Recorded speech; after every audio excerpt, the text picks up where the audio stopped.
Siberian Express, whatever you want to call it, it is cold pretty much everywhere. And in Florida and on the Gulf Coast, here is a word you don't get to use very often: snow.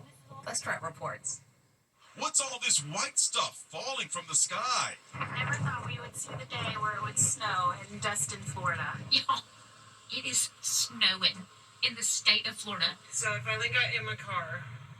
Now what do I do? This Florida woman got quite a shock when she went to her car and found it encased in ice. Florida isn't built for this. This sign reads, Florida, the Sunshine State. Oh, not so much today. This is a New Orleans version of spreading rock salt on your steps to melt the snow and ice. This guy is using Creole seasoning. And the band played on. These musicians in the Big Easy are undeterred by the snow. Many drivers in Atlanta just gave up trying. We stuck. This is all ice. And the idyllic beach in Panama City, Florida, this is how it looks now. Listen to the wind. Similar scenes in Gulf Shores, Alabama, and in Galveston, Texas. With the Arctic blast impacting 300 million Americans, it's good to remember what not to leave in your car. There are a host of items you should not leave in your vehicle in super cold weather. Aerosol cans. These can freeze and burst. Canned food items. Eggs. These can explode and create a mess. Most especially, the biggest problem is going to be carbonated beverages in glass or plastic containers. They're under pressure. When that container breaks, that pressure is going to explode and make a real mess on the inside of your vehicle. So, in answer to your question, what's that white stuff falling from the sky? It's called snow. And at a time when weather is the lead story, scores of TV meteorologists are out of a job.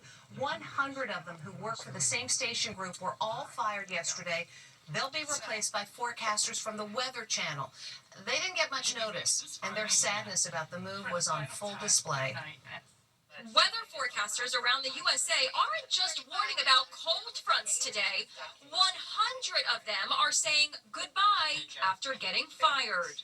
Many of you may already know, but tonight is our last broadcast here at News 10. Patrice Dayton and Kevin Orpert from Terre Haute, Indiana, are among the dozens of meteorologists saying farewell to viewers after getting the axe. We had both hoped to go out on our own terms to celebrate, but that's not the case. The TV stations affected are owned by billionaire Byron Allen, who also owns the Weather Channel. All right, here we go. So, hey, we made it this far. Yeah, we did. For the final time, good night and sleep well. Meteorologist Amber Kulik was on the air this morning in Alabama. Temperatures are just downright disrespectful. But she says her days are numbered. By now, most of you have probably seen the chatter about Allen Media letting local meteorologists go. Well, I am one that will be affected by this, she posted on Facebook. The firings are meant to save costs. In a statement, Byron Allen's TV group says weather forecasting at the local station level are being taken over by the Atlanta-based Weather Channel.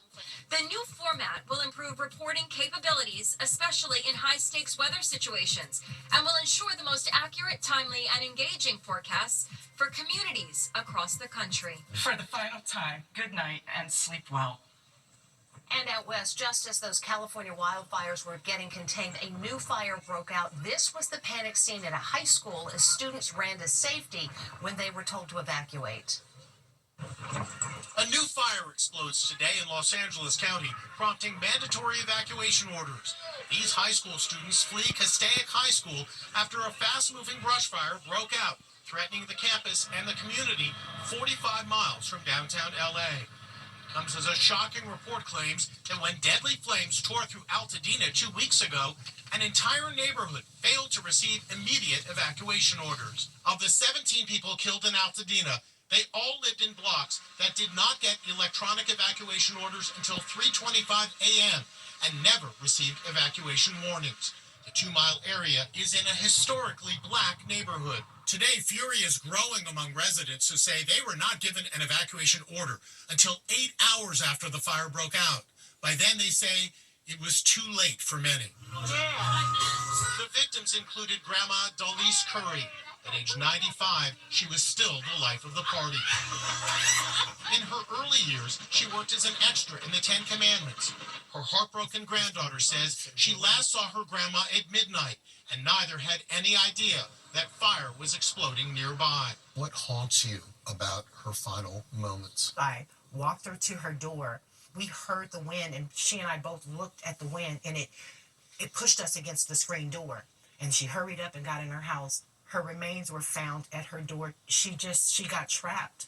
She says an alert only went out at 3:30 a.m., but it was too late because embers were already raining down, igniting homes. We spoke with disaster expert Erwin Redlener. What went wrong is too much dependence on high-tech ways of warning people, like the cell phone alert system.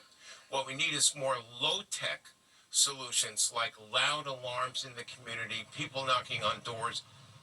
Officials have ordered an investigation into the evacuation warning system.